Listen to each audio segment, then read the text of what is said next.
Venga, pues sin más, empezamos con nuestro protagonista de hoy, Wyman Tisdale. Ahí lo tenemos, Wyman Lawrence Tisdale. Y como no podía ser más, pues tiene ese segundo nombre que a todos nos gusta, ¿no? Sus apodos, sus motes, sus nicknames, Moose, Slam, Mr. T y The Man. Ala pivot, nacido el 9 de junio de 1964, zurdito, con 2,06 de altura y 108 kilos de peso. Bueno, ahí podemos ver solo me faltan dos fotos con Sacramento Kings, una con Phoenix, y el tercer equipo con el que jugó, bueno, realmente fue el primero, fue con Indiana, ese primer equipo que jugó desde el 86 al 89, luego en Sacramento Kings del 89 al 94, y su última etapa en Phoenix del 95 al 97. Pues como decíamos, fue drafteado por Indiana, y luego creo que es traspasado a Indiana por una segunda ronda o algo así. Luego los Kings lo cortan en el 94 y son los Suns quienes le firman ese último contrato. Curioso que el primer año es un contrato pequeño, lo cortan y demás, es un contrato que no llega al millón, y los dos últimos años que firma son los mayores contratos que firmó, que fueron casi 4 millones de dólares. Más cositas.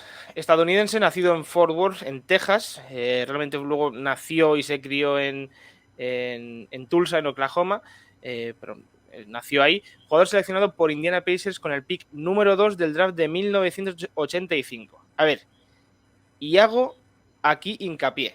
O sea, el draft de 1985 es un draft cargadito. Y esto lo digo porque a mí el nombre me sonaba, pero yo no tenía prácticamente ningún conocimiento de este señor. O sea, cuando he buscado información y demás, yo no tenía conocimiento. Bueno, pues este tío ha jugado aquí, era tal, era cual. No, simplemente me sonaba un poco el nombre, pero es que es eso, fue número 2 del draft por detrás de Patrick Ewing, y es que el draft, ahora lo veremos por aquí, porque ahora lo repaso un poquito, pero hay nombres como Xavier McDaniels, Chris Mullin, Srenf, Oakley, Fernando Martín, creo que también es del draft de este año, Karl Malone, Dumars, Terry Porter. O sea, hay nombres muy, muy interesantes en este draft, y él fue número 2. O sea, malo no era. Algo sería, sí. Eso es. No tiene un palmarés muy grande, fue 3 veces jugador del año de la Big Eight, de la conferencia del año de cuando jugaba en la universidad, vaya, y esos 3 años que jugó en la universidad fue nombrado como All-American, ¿no? Que era el All-Star, los mejores jugadores jóvenes de la universidad. Tiene un oro en los Juegos Panamericanos y un oro en los Juegos Olímpicos. En NBA pues no ganó ningún título, ni jugó All-Stars, ni nada de esto. O sea, no tiene un legado grande, porque es que es lo que digo, esa época además de estrellas NBA era complicado destacar. Y aquí viene lo curioso de este señor, jugador de baloncesto y bajista. Falleció en 2009 a los 44 años, ahora comentaremos un poquito por qué. Creció en Tulsa, en Oklahoma, donde su prioridad fue la música, pero cuentan eso, que a los 12, 14 años, sobre todo pues, por su estatura, por el físico que tenía, empezó a mostrar interés por el baloncesto, y además es que se le daba bien. Por lo tanto, la música la aparcó un poquito, ¿no? Y se empezó a labrar un futuro como basquetbolista, por así decirlo, y es que ya despuntaba mucho. O sea, eso hay que verlo. Pasa 3 años en la universidad, los 3 años en la universidad es All American, y luego es drafteado el número 2 de la NBA. Por lo tanto, el tipo era bueno. Jugó esos 3 años para Oklahoma University, promediando 25,6 puntos y 10,1 rebotes. Tela. Estamos hablando de los 80, ¿vale? Y luego esto, a lo mejor para los más jóvenes, le resulta raro que por qué va a unas Olimpiadas sin estar en la NBA Wyman Tisdale, porque justo juega esos Juegos Olímpicos de Estados Unidos con Estados Unidos. Los juega cuando estaba todavía en la universidad, y era porque antes, ¿no?, los americanos eran tan superiores que realmente se rellenaban las Olimpiadas con jugadores de universidad. O sea, prácticamente pocos jugadores NBA iban. Es más, allí llegó a compartir cancha con Patrick Ewing y Jordan. Ganaron el oro, ese que he dicho antes, ¿no? Y elegido delante de grandes jugadores del draft, lo he comentado un poquito, y yo creo que a día de hoy, si teníamos que volver a rehacer ese draft, ¿no? Sería muy diferente. Podríamos poner el número 1 a Karl Malone, luego a Patrick Ewing, luego Joe Dumars, Mullins, Renf, Charles Oakley también estaba por ahí, Terry Porter, AC Green, Xavier McDaniels, y luego ya aquí podríamos meter, pues no sé, Mario Elie, Michael Adams, sí, Wayman Tinsley por aquí podría estar, ¿no? Realmente si hacemos rehacemos redraft, ¿no? este draft, sí, eso es, si rehacemos este draft, hacemos el redraft, caería bastante. Y luego me dejo por ahí, creo que Spudweb también es de este draft.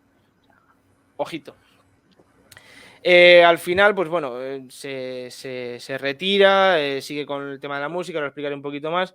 Y el final es que en 2007 se cayó por unas escaleras y cuando le estaban reconstruyendo la pierna, por así decirlo, la rodilla, no reconstruyendo, pero cuando le estaban operando de eso, se dieron cuenta de que tenía un tumor en la rodilla, ¿no? Eso derivó en la detección del cáncer. Se estuvo tratando, parecía que iba a ir todo bien, al final le amputan la pierna para cortar, ¿no? el tumor, cosa que tampoco funciona, y 2 años más tarde acaba muriendo. Vamos a repasar un poquito sus estadísticas, así vemos qué tipo de jugador era, ¿no? Lo comentado, este señor jugó sus primeros años en Indiana, luego es traspasado a Sacramento y firma como agente libre con los Suns. En cuanto a temporadas, realmente no tuvo ninguna temporada así grande de lesiones, digamos, o que se haya perdido muchos partidos, exceptuando esa 90-91 en Sacramento, que para mí, esos años en Sacramento, sobre todo el primer y segundo año en Kings, son sus mejores años. No se perdió grandes partidos, sino esa temporada 90-91 que digo. Pero fíjate, prácticamente ya como rookie, promediando 28, 30 minutos, su segundo o tercer año, llegando a alcanzar los 37-33 en Sacramento. Y luego un tío que asumía tiros. O sea, fíjate, la temporada que estoy mencionando, bueno, una anterior, la 89-90, que llegó a intentar casi 18 tiros por encuentro, promediando 22 puntos por partido, un tipo que solo tiraba de 2. Sí, eso estoy viendo, que triple no. Claro, o sea, es un tipo que nada, o sea, eso. Bueno, la época esta, ¿no? Que no, claro, no era normal, ¿no? Que todo el mundo tirase triple. No. Y además era un tipo que sabía lo que hacía, lo hacía bien lo que hacía y poquito más. Tampoco era un defensor temible. O sea, el tipo de jugador, por lo que yo he visto, era un tipo que sabía recibir muy bien, ¿no? Que sabía buscarse los espacios para recibir y actuar. No pensar, actuar, ya está. Pasó un total de 12 temporadas en la NBA, 840 partidos, 15,3.6 con un rebote, 1,3 asistencias, 0,6 tapones, 0,6 robos, de un 50% en tiros de campo. Fíjate en las estadísticas estas promedio, porque hay un dato que te va a llamar mucho la atención en comparación con los playoffs. Solo 4 temporadas. Bueno, hay varios datos que te pueden llamar la atención, ¿no? Fíjate cómo baja. Los puntos, bajón, ¿no? Sí. Y los rebotes. Claro. También es cierto que solo hay una temporada buena, o sea, solo hay una temporada en playoffs que coincide con su plenitud como jugador, que sí. es en Indiana con 22 años. Sus mejores años como jugador, Sacramento no juega playoffs, esto es así. Eso hay que ver que esa primera temporada pues sí juega 27 minutos, promedia 13 puntos por encuentro, y claro, las otras 2 temporadas que juega solo un total de, bueno, sí, 18 partidos son realmente, pero esas 2 últimas que son 8 partidos son 5 y 3 puntos, ¿no? Esto no es algo que podamos tener como referencia para este jugador. Lo dicho, 4 temporadas con playoffs, 22 partidos en total, 7 puntos, 2,6 rebotes, 1 asistencia, un tapón, o sea, 0,1 tapón y 0,2 robos, y un porcentaje un poquito menor en cuanto a tiros de campo. Ojito, que viene la pregunta, ¿vale? Yo solo digo una cosa, he dicho que era jugador de baloncesto y músico. Sí. Por lo tanto, la pregunta es...